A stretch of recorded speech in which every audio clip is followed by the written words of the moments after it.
మేమైతే సోమనాథ్ ఆలయాన్ని సందర్శించడానికి వచ్చాము.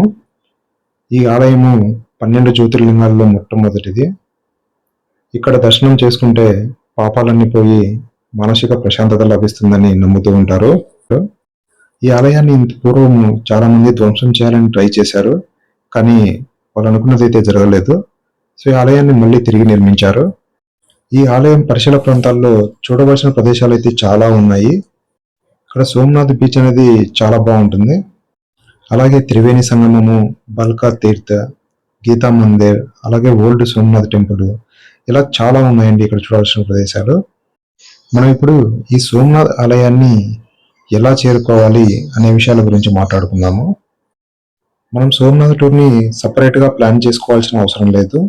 ఎందుకంటే ఇది ద్వారకా నుంచి 300 నుంచి 400 కిలోమీటర్స్ల దూరంలో ఉంటుంది. సో ఇక్కడ మనకు ట్రైన్ కూడా అందుబాటులో ఉంది. సో మనం ద్వారకా నుంచి సోమనాథ్కి వచ్చేసి ట్రైన్ బుక్ చేసుకొని సోమనాథ్ ఆలయాన్ని చేరుకోవచ్చు. మొదటగా మనం ద్వారకా నుంచి ట్రైన్లో వెరావల్ స్టేషన్ చేరుకుంటాము. సో ఈ వెరావల్ స్టేషన్ అనేది సోమనాథ్కు చాలా దగ్గరలో ఉంటుంది. సో ఇక్కడ నుంచి మనకు నంబర్ ఆఫ్ ఆటోలు అయితే అవైలబిలిటీలో ఉంటాయి. సో మనం ఇక్కడ వెరావల్ నుంచి సోమనాథ్కి అయితే చేరుకోవచ్చు. మీరు సోమనాథ్ చేరుకున్న తర్వాత ఇక్కడ నంబర్ ఆఫ్ హోటల్స్ అయితే అవైలబిలిటీలో ఉన్నాయి. మనకు బడ్జెట్ ఫ్రెండ్లీలో కూడా హోటల్స్ వచ్చేసి దొరికేస్తాయి. మనకు సోమనాథ్ ట్రస్ట్కి సంబంధించిన హోటల్స్ అయితే అందుబాటులో ఉన్నాయి. సో వీటిని మనము ఆన్లైన్లో బుక్ చేసుకోవచ్చు. సో ఇక్కడ మనకి somnath.org అనే వెబ్సైట్ ఉంటుంది. అందులోకి వెళ్ళి మనము హోటల్ని వచ్చేసి బుక్ చేసుకోవచ్చు.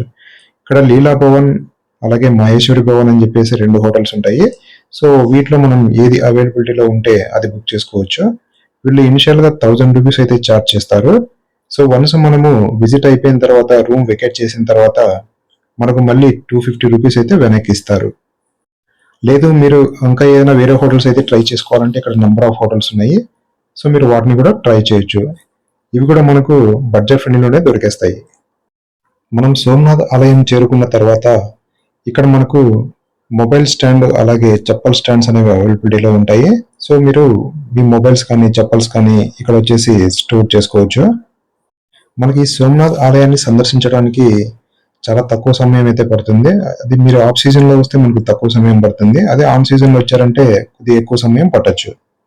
ఇక్కడైతే మనకు హారతి టైమింగ్స్ ఉంటాయండి. అవి వచ్చేసి 7కు 1 టైం ఉంటుంది, అలాగే 12కు 1 టైం ఉంటుంది, ఈవినింగ్ వచ్చేసి 6కి వచ్చేసి 1 టైం ఉంటుంది. సో మీరు ఈ టైమింగ్స్లో ఏదో ఒక టైమింగ్లో వెళ్ళారంటే మీరు హారతి కూడా దర్శించుకోవచ్చు. మేమైతే 2 టైమ్స్ వచ్చేసి దర్శనానికి వెళ్ళాము. ఈ 2 టైమ్స్ కూడా మేము హారతి టైంలోనే వెళ్ళాము. సో మేము హారతి కూడా చూసాము. ఈ సోమనాథ్ ఆలయంలో లైటింగ్ షో కూడా ఏర్పాటు చేస్తారండి. అది ఈవినింగ్ టైం ఉంటుంది. ఈ లైటింగ్ షో అయితే చాలా అద్భుతంగా ఉంటుంది.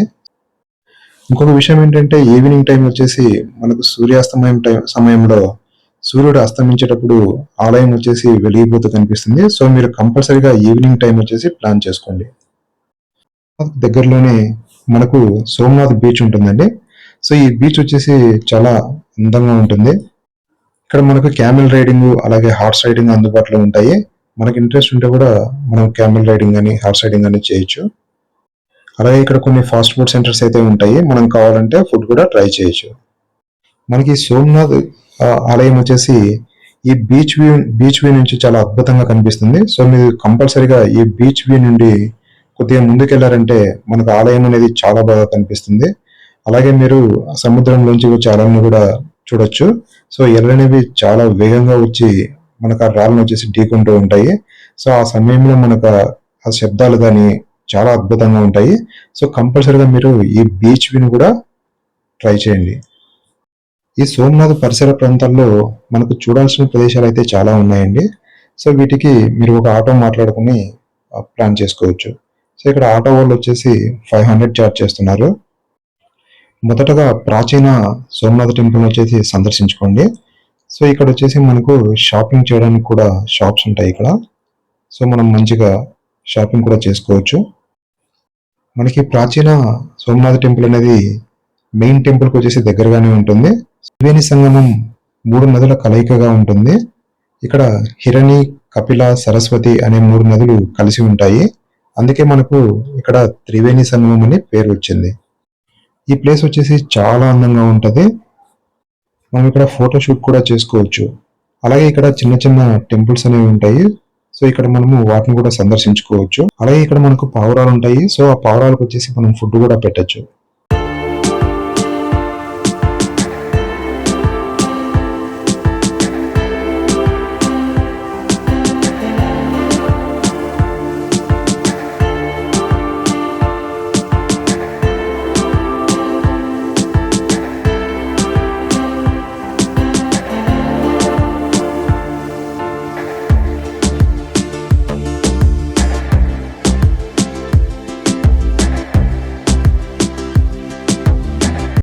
వన్స్ మనం త్రివేణి సంగమం సందర్శించిన తర్వాత నెక్స్ట్ వెళ్ళబోయే ప్రదేశం వచ్చేసి గీతా మందిర్.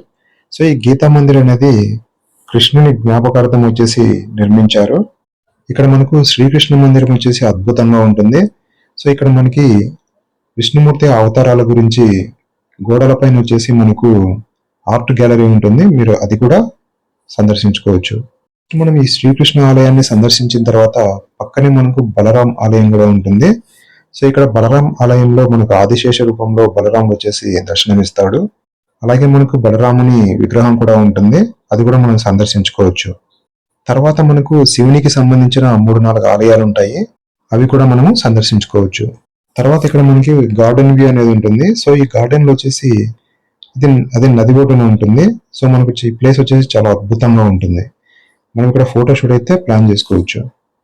ఇక్కడ మనకు సిట్టింగ్ ప్లేస్ కూడా ఉంటుంది. మనం కావాలంటే కొద్దిసేపు అక్కడ కూర్చొని టైంని స్పెండ్ చేయొచ్చు. సో తర్వాత ఈ గార్డెన్ కి దగ్గరలోనే మనకు శ్రీకృష్ణ పాదాలు అనే ప్లేస్ ఉంటుంది. సో ఇక్కడ మనకు శ్రీకృష్ణుని పాదాలు వచ్చేసి ఉంటాయి. మీరు వాటిని కూడా సందర్శించుకోవచ్చు. వన్స్ మీరు గీతా మందిర్ సందర్శించిన తర్వాత బయటికి వస్తూనే మనకు శ్రీకృష్ణుని విగ్రహం అయితే ఉంటుందండి. సో మీరు అక్కడ ఫొటోస్ అయితే ప్లాన్ చేసుకోవచ్చు. గీతా మందిర్ సందర్శించిన తర్వాత మనం నెక్స్ట్ వెళ్ళబోయే ప్రదేశం వచ్చేసి శ్రీరామ టెంపుల్. ఇది మనకు దారిలోనే ఉంటుంది. ఈ శ్రీరామ టెంపుల్ వచ్చేసి మనకు కొత్తగా నిర్మించారండి. సో ఈ ఆర్కిటెక్చర్ వచ్చేసి చాలా బాగుంటుంది. ఇక్కడ మనకి సీతామాత, శ్రీరాముడు, అలాగే లక్ష్మణుని విగ్రహాలు అయితే ఉంటాయి. అలాగే మనకి వినాయక స్వామి, ఆంజనేయ స్వామి విగ్రహాలు కూడా ఉంటాయి. ఈ విగ్రహాలు అయితే చాలా అందంగా ఉన్నాయండి. చాలా అద్భుతంగా ఉన్నాయి. సో మీరు వాటిని కూడా సందర్శించుకోండి. తర్వాత మీరు ఈ శ్రీరామ మందిరంలో రామకోటి రాయడానికి వచ్చేసి వాళ్ళు కొన్ని బుక్స్ అయితే ఏర్పాటు చేశారు. సో మనం అక్కడికి వెళ్ళి కూర్చొని మనము 1 or 2 లైన్స్ వచ్చేసి మనం రామకోటి కూడా రాయొచ్చు. సో శ్రీరామ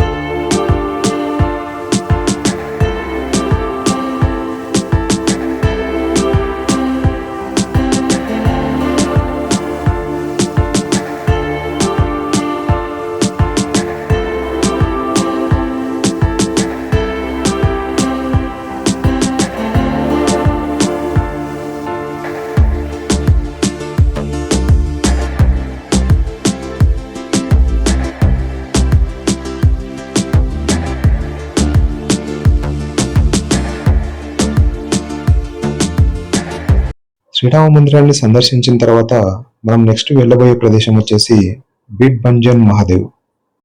ఈ బిడ్ బంజన్ మహాదేవ్ టెంపుల్ వచ్చేసి చాలా అద్భుతంగా ఉంటుంది. ఇది సముద్ర తీరాన ఉంటుంది. చాలా బాగుంటుంది. సో మీరు కంపల్సరీగా సందర్శించండి. ఇక్కడ మీరు బిడ్ బంజన్ మహాదేవ్ని సందర్శించిన తర్వాత ఇక్కడే మనకు సముద్ర తీరంలో 2 శివలింగాలు అయితే ఉంటాయండి. ఇవి చాలా ప్రాచీన శివలింగాలు. వాటిని స్వయంభూ అని కూడా చెప్తూ ఉంటారు. సో ఇక్కడ మనకు అలలు అనేవి ఈ శివలింగాల్ని ఎప్పుడు మనకు అర్చన చేస్తున్నట్లు కనిపిస్తాయి. సో ఈ అలలు అనేవి నీటి అభిషేకం అనేది చేస్తూ ఉంటాయి. వన్స్ మనము బిడ్బంజన్ మహాదేవిని అలాగే ఈ సముద్ర తీరంలో ఉన్న 2 శివలింగాలను సందర్శించిన తర్వాత మనం నెక్స్ట్ వెళ్ళబోయే ప్రదేశం వచ్చేసి బల్కా తీర్థ. ఈ బల్కా తీర్థ అనేది మనకు జర వదిలిన బాణం వచ్చేసి శ్రీకృష్ణుడికి పాదాలకు తగిలిన ప్రదేశము. ఇక్కడ గుడి వచ్చేసి మనకు చాలా అద్భుతంగా ఉంటుంది. సో శ్రీకృష్ణుడు కూర్చొని ఉన్నప్పుడు జర వచ్చేసి ఆయన్ను నమస్కరిస్తున్నట్టుగా మనకు విగ్రహం ఉంటుంది. చాలా బాగుంటుంది ఈ ప్రదేశము. ఈ ఆలయం పరిసర ప్రాంతాల్లోనే ఇంకా మనకు చిన్న చిన్న టెంపుల్స్ అయితే ఉంటాయండి. సో మీరు వాటిని కూడా సందర్శించుకోవచ్చు. మీరు ఆలయం నుంచి వెలుపలికి వస్తూనే మనకి ఇక్కడ ఒక పెద్ద శివలింగం అయితే ఉంటుందండి. సో మీరు ఆ శివలింగాన్ని కూడా సందర్శించుకోండి. చూడటానికి చాలా బాగుంటుంది. ఇది చాలా పెద్ద శివలింగం.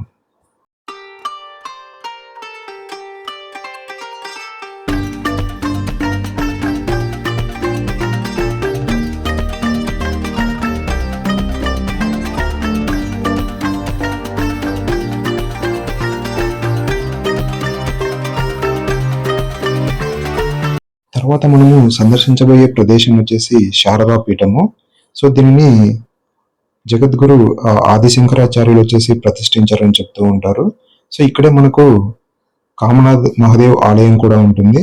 సో ఇక్కడ ఆలయ ప్రాంతంలో వచ్చేసి మనకు చాలా విగ్రహాలు ఉంటాయి. సో మీరు వాటిని కూడా సందర్శించుకోవచ్చు.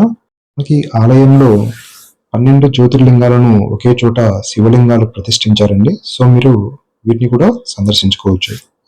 అలాగే మనకు ఆది శంకరాచార్య కేవ్ కూడా ఉంటుంది. సో ఇది చాలా చిన్న మార్గం నుంచి మనం వెళ్ళాల్సి ఉంటుంది. సో ఇది కూడా మంచి ఎక్స్పీరియన్స్ అండి, కంపల్సరీగా సందర్శించుకోండి. ఇక్కడ పక్కనే మనకు సూర్య మందిర్ ఉంటుంది. సో ఈ సూర్య మందిర్ను సందర్శించుకోండి.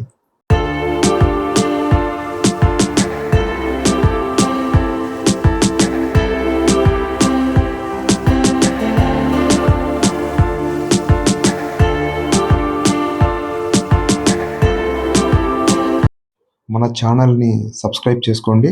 అలాగే మీకు తెలిసిన వాళ్ళకి షేర్ చేయండి, లైక్ చేయండి, కామెంట్ చేయండి.